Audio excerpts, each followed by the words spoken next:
ఈ 3 పాయింట్లలో ఏ ఒక్క పాయింట్ మీ జాతకంలో ఉన్నా కూడా మీకు 100% గవర్నమెంట్ జాబ్ వస్తుంది. అవి ఏమేంటంటే, జాతకాలంటే ఏంటో తెలియని వాళ్ళు కూడా ఈ 3 పాయింట్స్ చెక్ చేసుకునే విధానం నేను ఇప్పుడు చెప్తా.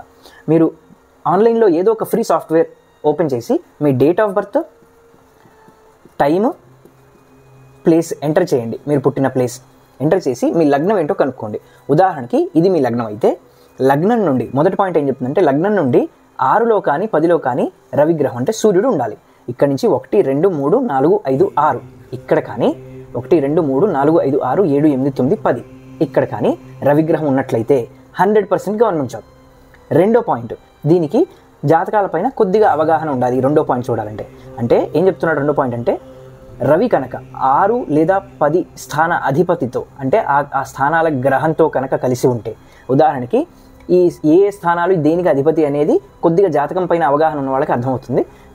6వ స్థానానికి ఇక్కడ బుధుడు అధిపతి అంటే రవి బుధుడితో ఇక్కడ కానీ బుధ గ్రహం ఉంటే రవి పక్కనే 100% గవర్నమెంట్ జాబ్. లేదా 10వ స్థానాధిపతి అంటే శని ఇక్కడ కానీ వీళ్ళిద్దరు కానీ ఇక్కడ కానీ శని గ్రహం కలిసి ఉంటే ఖచ్చితంగా గవర్నమెంట్ జాబ్ వస్తుంది. ఇక మూడో పాయింట్కి వచ్చేసరికి, ఇది జాతకం పట్ల మరికొంత అవగాహన ఉండాల్సిందే.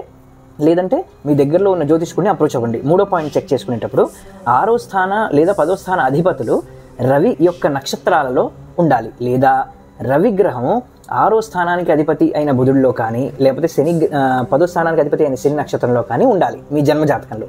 అప్పుడు 100% గవర్నమెంట్ జాబ్ వస్తుంది. అయితే మీరు గమనిస్తే, గతంలో నేను ఒక గవర్నమెంట్ జాబ్ ఇన్ ఆస్ట్రాలజీ అనే వీడియోలో చాలామంది డేట్ ఆఫ్ బర్త్లు అవి పోస్ట్ చేశారు.